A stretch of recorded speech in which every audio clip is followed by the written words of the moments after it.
게으름뱅이는 두 손으로 땅바닥을 짚은 채 소처럼 네 발로 걸을 수밖에 없었어요. 영감님, 이 탈 좀 벗겨주세요. 게으름뱅이는 할아버지에게 소리쳤어요. 하지만 들리는 것은 매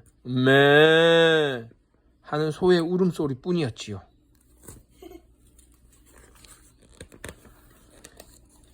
그러기에 내가 후회하지 않겠냐고 묻지 않던가.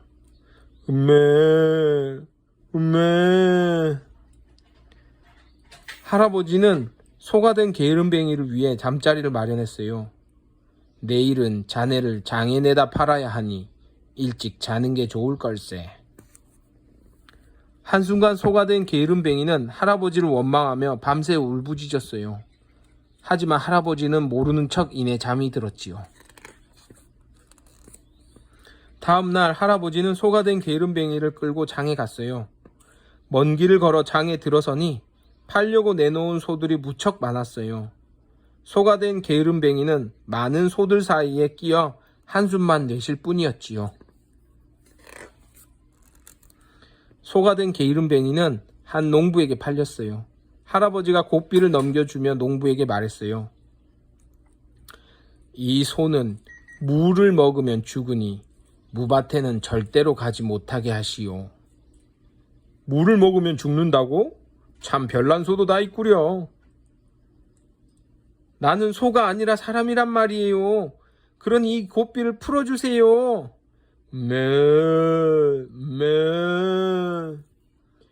게으름뱅이는 농부에게 애원했지요.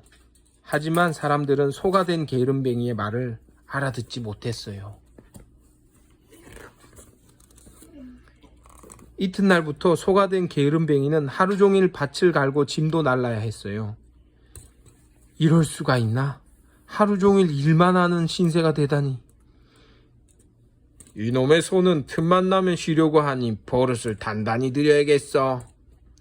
농부는 소를 잠시도 놀리지 않고 밤낮으로 일을 시켰어요. 그러던 어느 날 소가 된 게으름뱅이는 너무 힘이 들어 나무 그늘을 찾아갔어요. 시원한 나무 그늘에서 잠깐만 쉬어야지. 하지만 어느새 농부가 다가와 고삐를 잡아당기며 채찍으로 사납게 등을 내리쳤어요. 때리지 말아요. 난 소가 아니니 제발 때리지 마세요. 하지만 아무리 소리를 쳐도 농부는 그 말을 알아들을 수 없었지요. 농부에게는 소의 울음소리로만 들렸으니까요. 소가 된 게으름뱅이는 새벽부터 밤늦게까지 힘들게 일한 뒤 더럽고 추운 외양간에서 잠을 자야 했어요.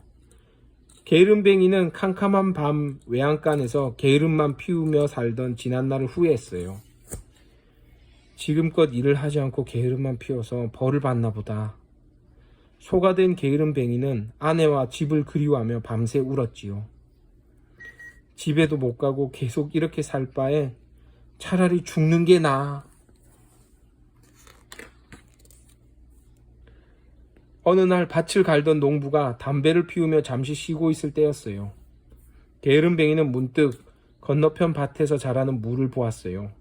순간 할아버지가 했던 말이 떠올랐지요. 옳지. 저 무를 먹으면 죽을 수 있겠구나.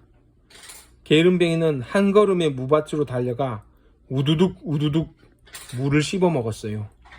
그러자 이상한 일이 벌어졌어요. 물을 먹으면 죽는다고 했는데 오히려 사람으로 변해 있는 게 아니겠어요?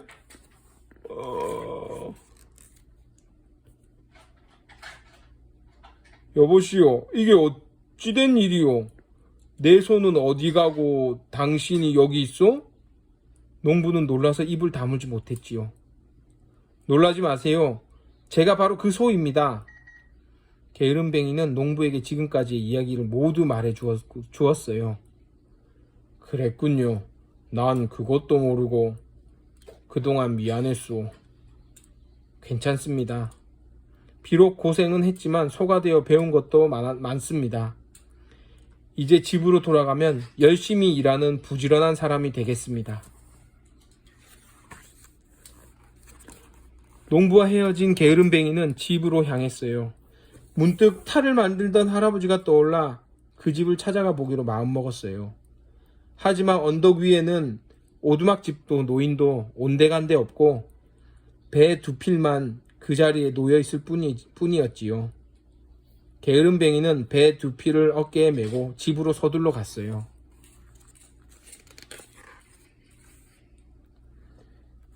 어디를 갔다 이제 오시는 거예요? 얼마나 찾았다고요? 게으름뱅이의 아내는 맨발로 뛰어나와 남편을 맞았어요. 게으름뱅이는 아내에게 그동안 있었던 일을 모두 이야기해 주었어요. 그 뒤 게으름뱅이는 부지런히 일해서 큰 부자가 되었어요. 그리고 아내와 함께 오래오래 행복하게 살았답니다. 끝.